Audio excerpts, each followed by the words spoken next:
বর্ষার যেটুকু উচিত শিক্ষা দিয়ে এবার বাড়ি থেকে বের করে দিল বুবলাই।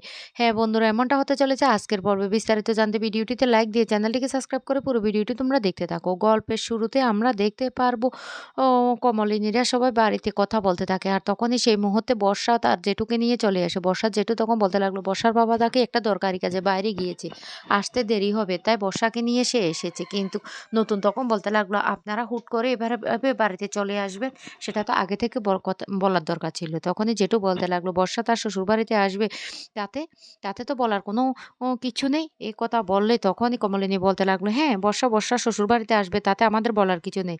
বর্ষার শ্বশুর তো এখনো জীবিত আছে, তাই বর্ষার শ্বশুর যেখানে আসে সেখানেই গিয়ে ওনার কাছে আপনার মেয়েকে নিয়ে যান। এখানে কেন নিয়ে এসেছেন? এটা আমার স্বামীর বাড়ি। আর আমার স্বামীর বাড়িতে আমার স্বামী যাকে এলাও করবে সে এই বাড়িতে থাকতে পারবে। তার থেকে কেউ এই বাড়িতে থাকবে না। তখন এই কথা বলার সাথে, সাথে বর্ষা তখন বলতে লাগলো, "কেন? কেন আমি এই বাড়িতে থাকবো না? রুদ্র এই বাড়িতে আছে, আমিও এই বাড়িতে থাকবো।" বুবলাই তখন বলতে লাগলো, "খবরদার! খবরদার বর্ষা, তুমি একটা কথাও বলবে না। আমি তোমার সাথে থাকতে চাই না। তোমার মতো এতটা জঘন্য মেয়েকে সাথে না আমি থাকতে চাই না। তুমি মিথ্যে মামলায় আমার মাকে ফাঁসিয়ে দিতে চেয়েছিলে। তুমি কি ভেবেছিলে? আমার মাকে জেলের মধ্যে ঢুকিয়ে দিবে এই প্ল্যানটা করেছিলে?" তখনই বর্ষা জেঠু বলতে লাগলো, "শোনো রুদ্র, এভাবে তুমি কথা বলো না। ধরে নাও না আমার মেয়েটা একটা অন্যায় করেছে। আর সেই অন্যায়টা ক্ষমা করে দাও। এক বাড়িতে থাকতে গেলে তো অ্যাডজাস্ট করে থাকতে হবে।"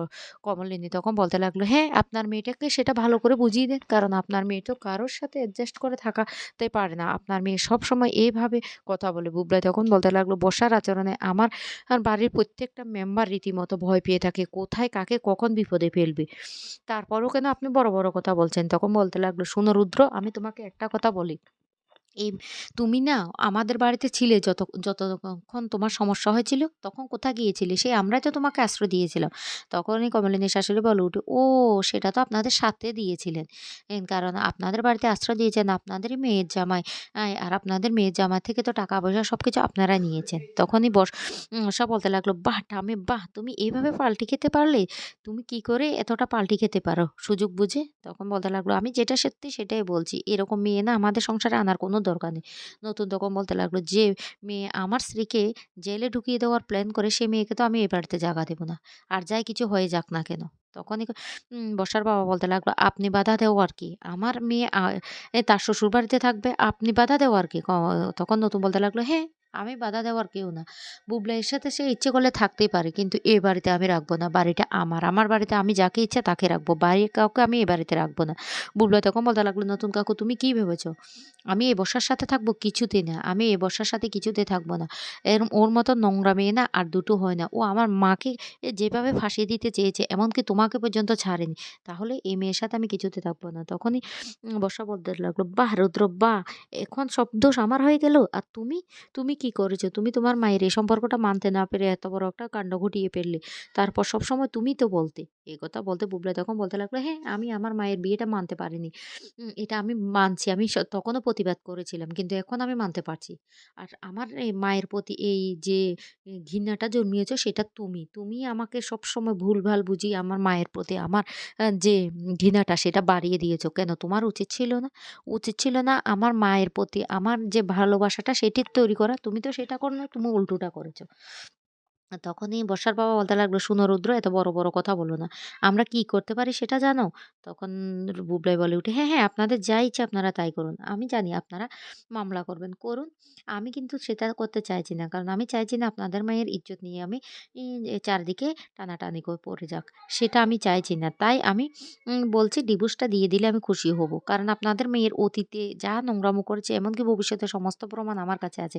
আর সেটা ঘাটাঘাটি করলে না আপনাদের মেয়ের জীবনটা ততটা ভালো হবে না। আমি কিন্তু বেশ ভালো করে আপনাদেরকে জানিয়ে দিলাম।" বর্ষা জেঠু তখন বলতে লাগলো, "রুদ্র তুমি এ কথাটা বলতে পারলে? পারলে?" তখন নতুন বলতে লাগলো, "কেন পারবে না?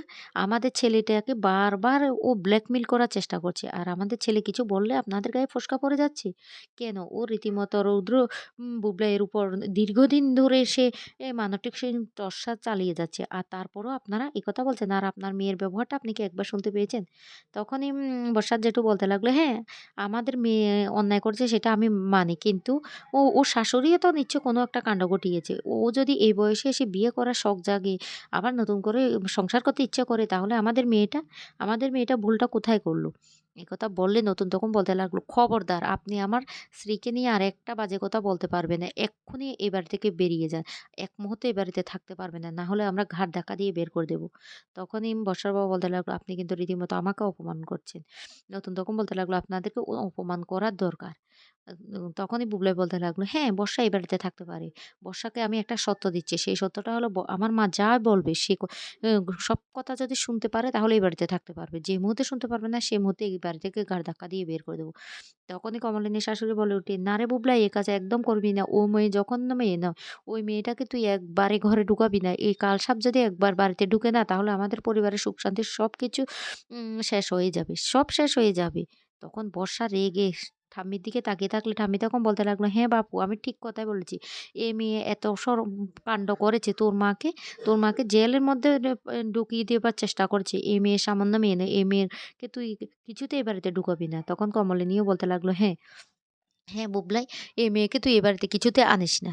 তখন নতুন কাকু বলতে লাগলো, "আমি বলছি বুবলাই আর যাই কিছু হয়ে যাক না কেন এই মেয়ে তুই দেখ এই মেয়ের একটু পরিবর্তন হয়নি। এই মেয়ে এই বাড়িতে আসবে আবার নিত্য নতুন কোনো একটা না একটা কাণ্ড ঘটাবেই। আর এই অশান্তি না আমি আর চাই না। এই মেয়ে শুধরানোর মেয়ে নয়।" তখন বর্ষা কেঁদে বলতে লাগলো, "দেখেছো জেঠু দেখেছো? ওরা সবাই কিভাবে আমার পিছনে লাগছে, আমাকে কিছুতেই সংসার করতে দিচ্ছে না। এবার আমরাও যা ইচ্ছে তাই করব।" তখন বর্ষার জেঠু বলতে লাগলো, "হ্যাঁ, আমরা কি ওদেরকে ছেড়ে দেব? আমরাও যা ব্যবস্থা নেওয়ার ব্যবস্থা নেব।" তখন বুবলাই বলতে লাগলো, "যান, যান, যান, যান। এক্ষুনি এখান থেকে যান। গিয়ে যা ব্যবস্থা নেওয়ার নিন। আপনারা আমাকে জেলে দিবেন? দিন, আমি জেল খাটবো। তারপরও আপনাদের মতো মেয়ের সাথে আমি সংসার করব না। আমি এটা স্পষ্ট জানিয়ে দিচ্ছি। এই বর্ষা যাও এখান থেকে। তোমার মুখ আমি দেখতে চাই না।" বর্ষা তখন বলতে লাগলো, "ঠিক আছে রুদ্র, এবার কি করতে হয় সেটা আমার বেশ ভালো করে জানা আছে।" রুদ্র তখন বলে ওঠে, "হ্যাঁ, তোমাদের যা ইচ্ছে তাই করো।" তখন বর্ষা জেঠু বলতে লাগলো, "রুদ্র তুমি কিন্তু আমাদের বাড়িতে অন্ন খেয়েছো।" বুবলাই তখন বলতে লাগলো, "অন্নকে খেয়েছি, তেমন টাকা পয়সাও আপনাদেরকে দিয়েছি। কারণ আমি যা ইনকাম করেছি সব আপনাদের এখানে দিয়েছি।"